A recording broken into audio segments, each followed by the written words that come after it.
married couple who were in their early 60s, and husband had an unexpected stroke and landed in the hospital for close to 6 months. And they owned a business. The business, of course, was just in his name. And so the wife couldn't get into the business accounts. They lost some staff, they lost some clients. And then he passed away about a year later, and the wife passed away a few years later. They still didn't have an estate plan in place. Their kids spent tens of thousands of dollars going to probate. The business was stuck in probate. The house was stuck in probate. It was such an unnecessary mess. Welcome to Navigating Wealth with Wisdom, hosted by Carol Eddy, CFP. This is an independent podcast not affiliated with Money Concepts Capital Corporation. All securities offered through Money Concepts Capital Corporation. Member FINRA and SIPC. Well, hello, Catherine, and welcome to the show. So when people hear estate planning, they usually think paperwork or something they'll deal with later. What does it actually look like in real life? So there are a number of distinctions that I think of between what most people think of with estate planning and what I actually see in my office on a daily basis. The first one is that it's not about paperwork. It's about decisions.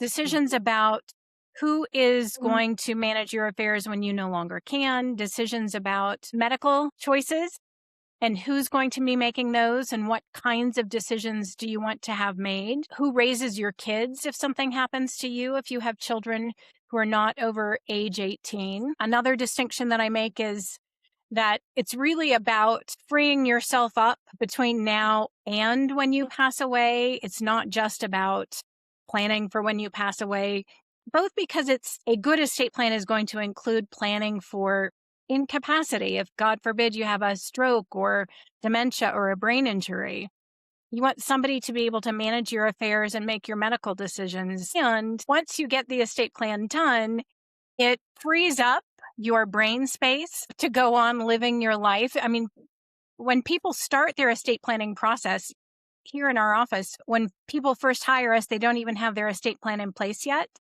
They literally heave a big sigh of relief because it's a weight that they've been carrying. And finally, they know that it's been taken care of.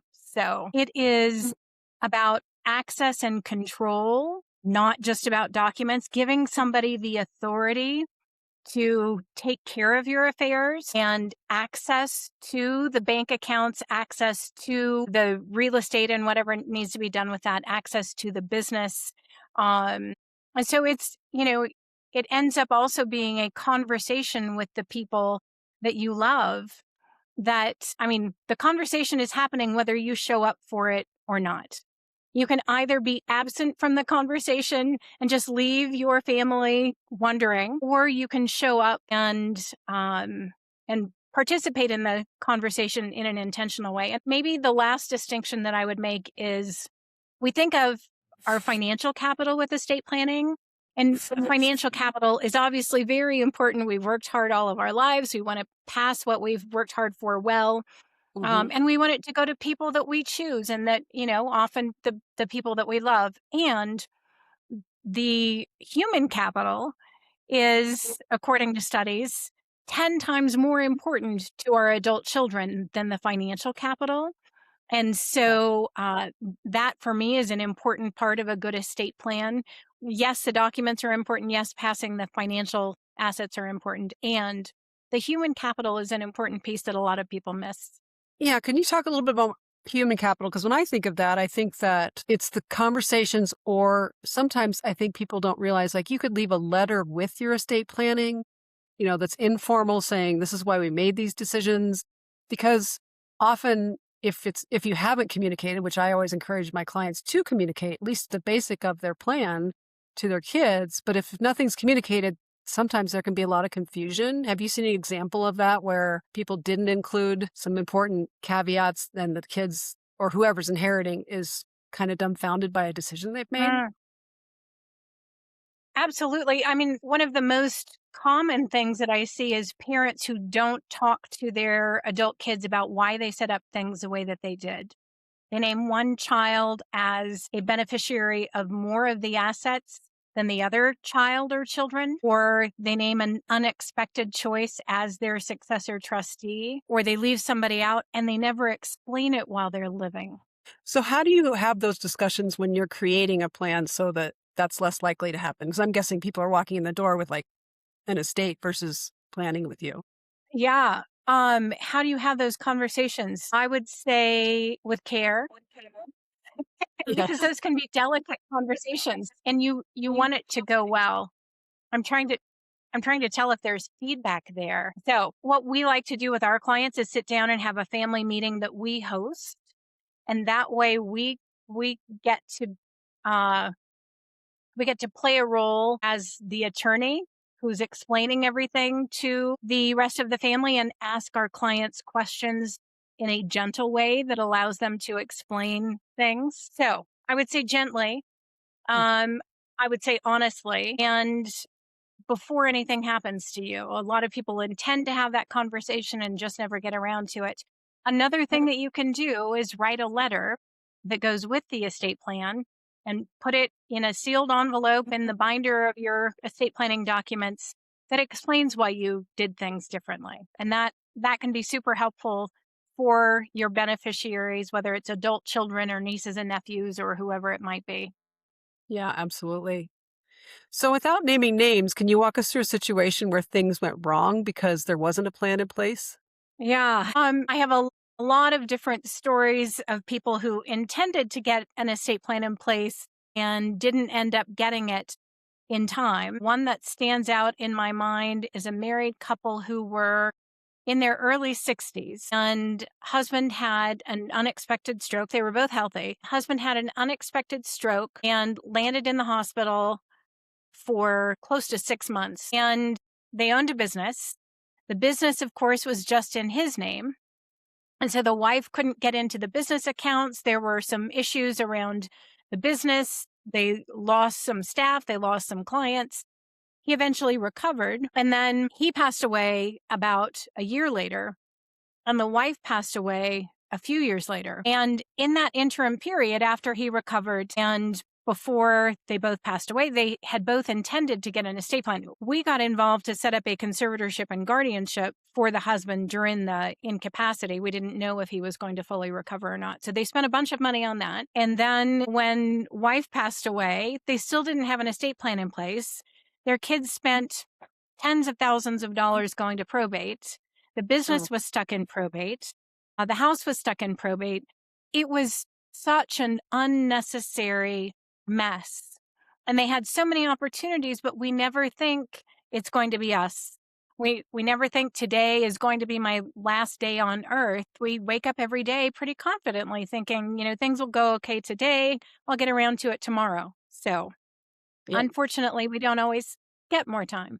Yeah, and just making those decisions or at least taking the time early on. And I also think it happens with parents that have kids under 18, don't think about what could happen if something happens to them. Can you think of, I don't think off the cuff, a story where that wasn't put in place and what happens when they don't have those documents in place? Right. Well, if you don't have the documents in place and you have minor children, if your spouse survives you, then all good. But that's not always the way that things go. And if both parents end up perishing in an accident, the court has to step in and figure out who should be guardian of your children. And not only that, but your children typically get a check for their entire inheritance upon their 21st birthday. And I don't know very many 21-year-olds who spend that money very well. And I know a lot of parents of minor children who struggle because they can't think of the right person to step in as guardian of their kids. And so they procrastinate because they don't have the right person in mind. And the truth is there isn't any perfect guardian for your kids. The only perfect person to raise your kids is you. But if you don't choose somebody else, a court is going to have to choose somebody else. And they're going to just look at the people in front of them and see who looks the best, and you have a little bit more information.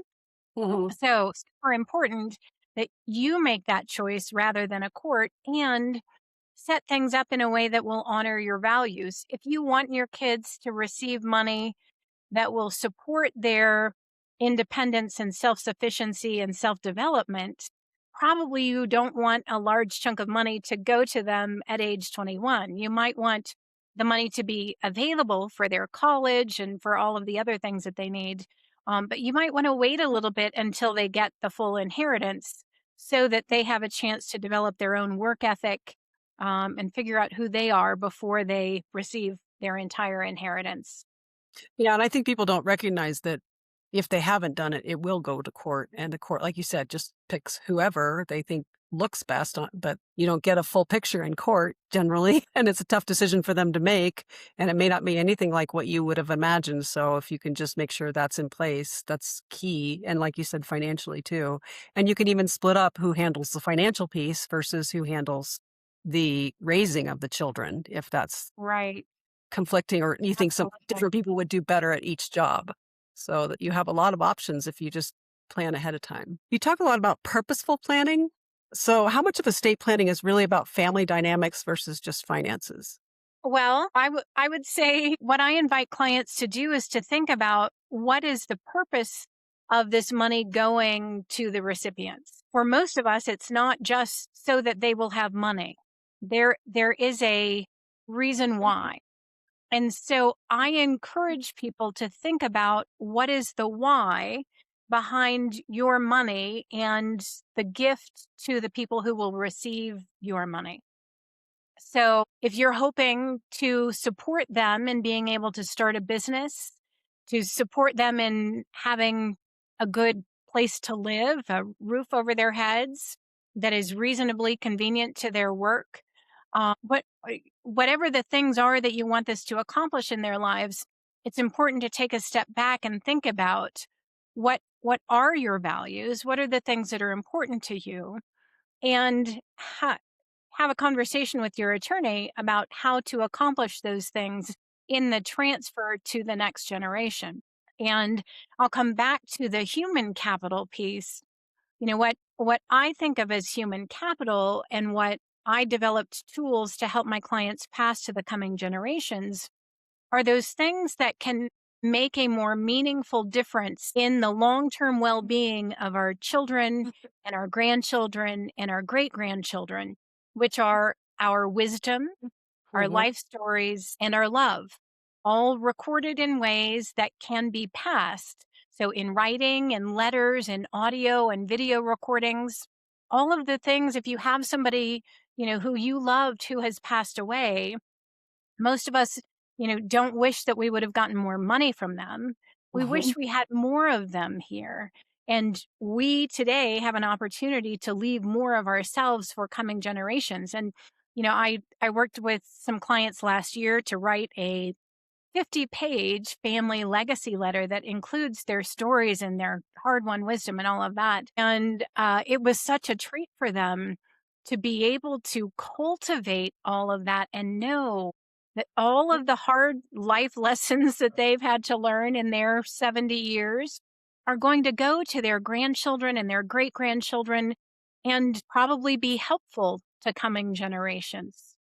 They they talk about it as passing the baton so that the coming generations don't have to start at the starting line again. We can pass the baton and give Yep. people a head start.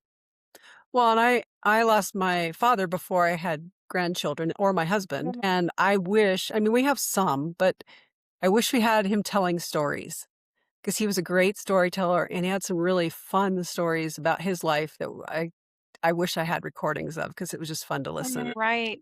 We have the pictures and we have some things, but I wish I had more. So I can totally agree with that's such an important piece of planning. And I do talk to my clients the same way about ways of documenting things or even picture albums, putting it in a certain format so that your kids can all have it. And And- that is something my dad did do. We had a lot of pictures that we were put together. So it's just that's really what part of this planning is all about. And honestly, I think it's the fun part for the families when they get to that. The paperwork's the Absolutely. paperwork. But this is Yeah. what they care about is their legacy and what their kids and grandkids remember about them. So, and what they can, like you Yeah. said, wisdom they can pass on. I love that you're having those conversations. Yeah. Yeah. Yeah. One thing that I encourage grandparents to do, I have 4 precious grandchildren myself, is to have conversations with your grandkids while they're still growing up and record those on video so that Oh, then when they have grandchildren, they can share those conversations. They both have them as children, and which is always delightful to see ourselves as children. And they have their grandparents that they get to share with the coming generations. that's a great idea. I hadn't thought of doing it in the reverse. That's awesome. Yeah, So there are a lot of people listening to the show are navigating sudden financial changes like inheritance, divorce, major life transitions. When somebody comes into money unexpectedly, what's the first thing they usually get wrong? they move before they think.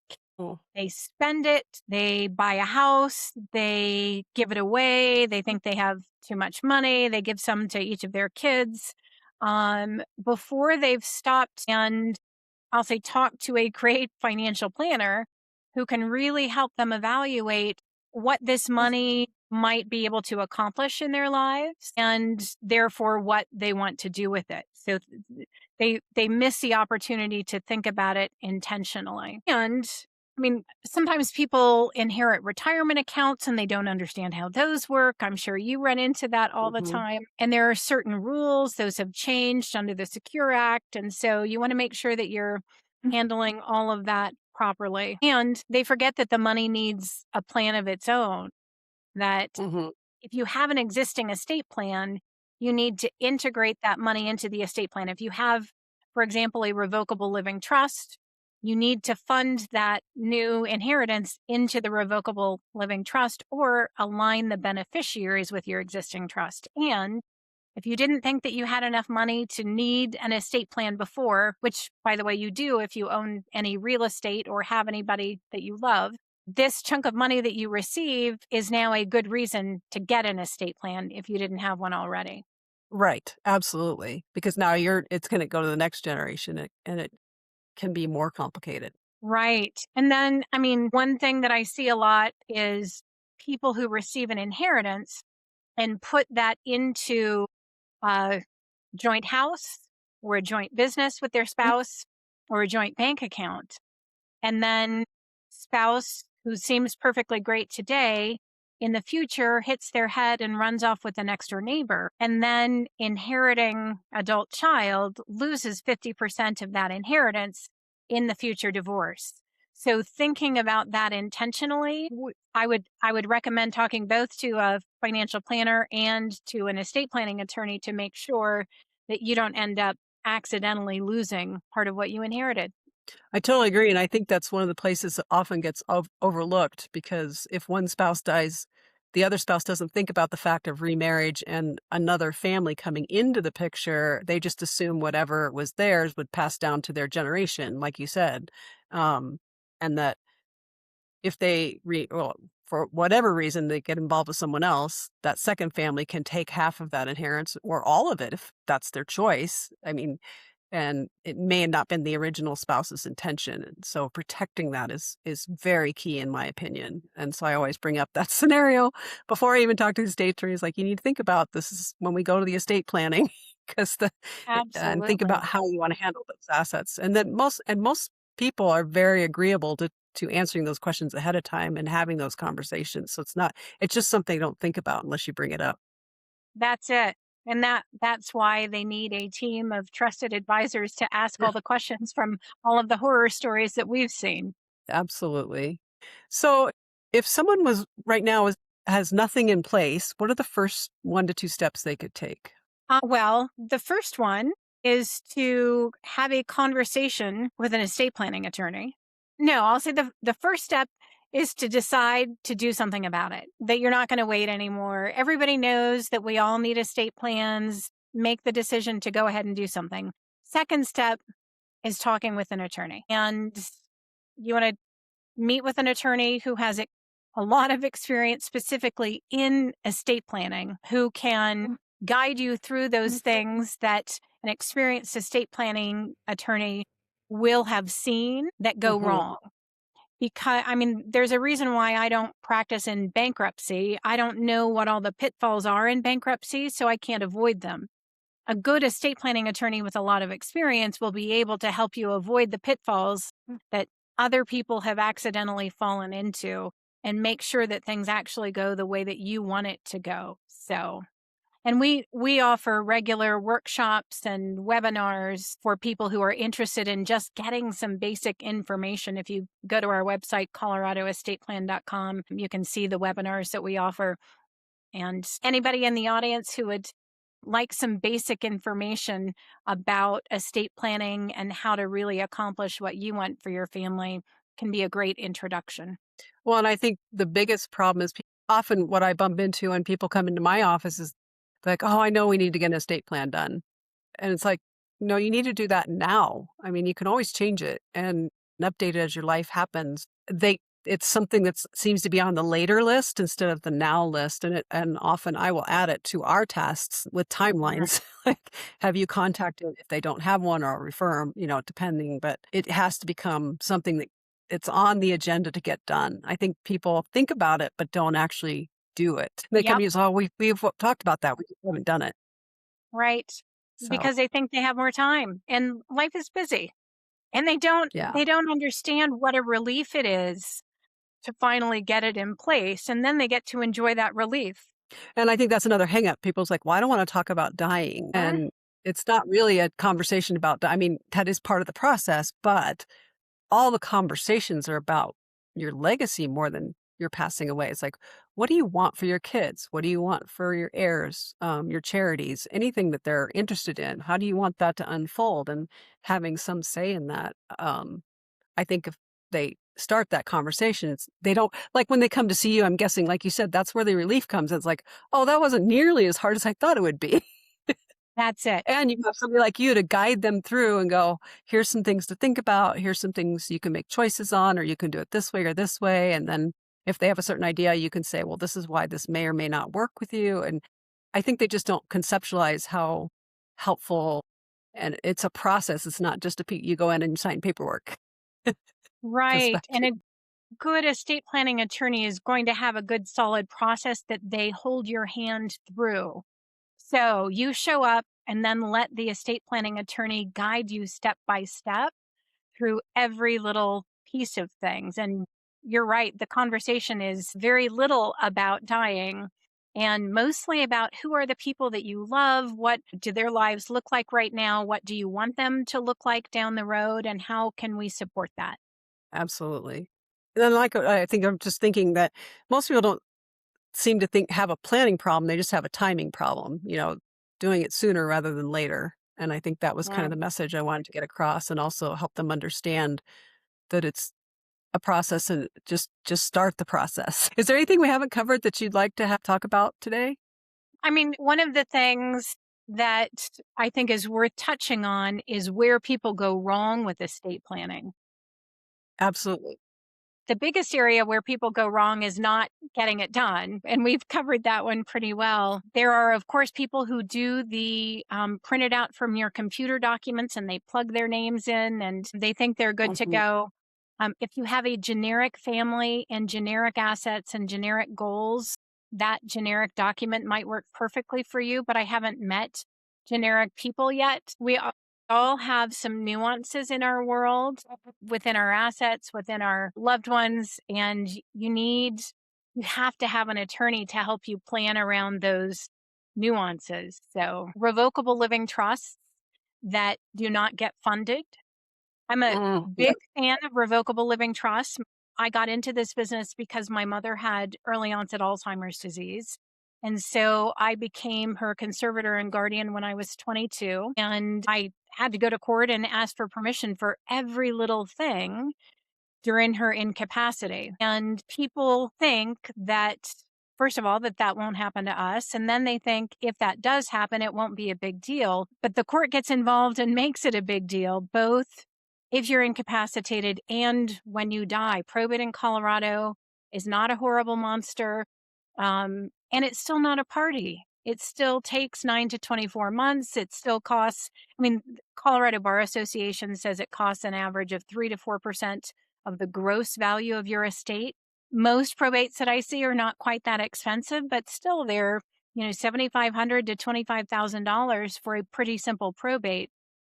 And that you end up giving money to lawyers that doesn't get to go to your family. So a revocable living trust can prevent all of that. So having a revocable living trust that's not fully funded, that you don't have all of your assets in, people go wrong there. Those are some of the big things that I see uh, people not quite getting right, and not having your beneficiary designations aligned with your estate plan.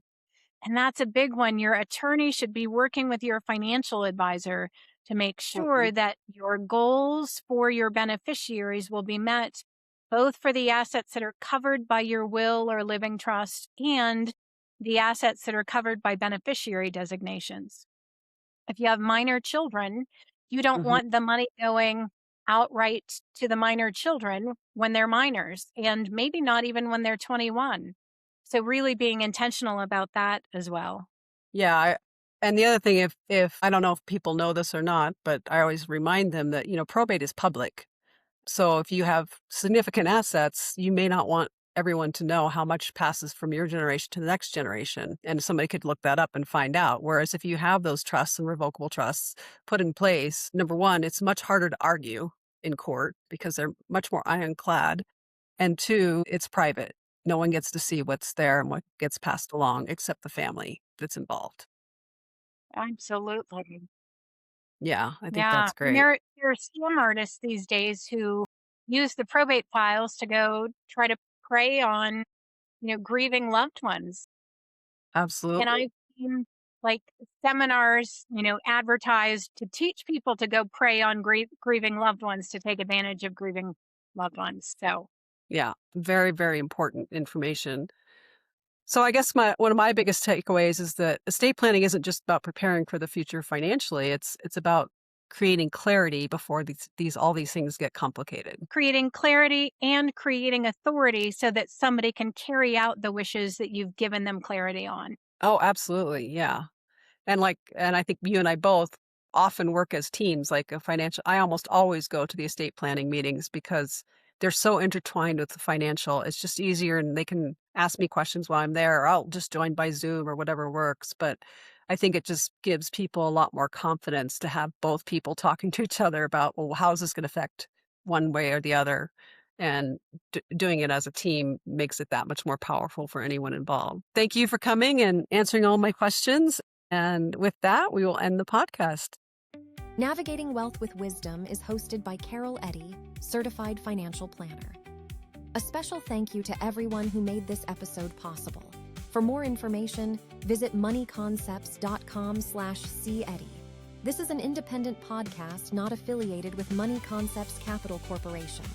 All securities offered through Money Concepts Capital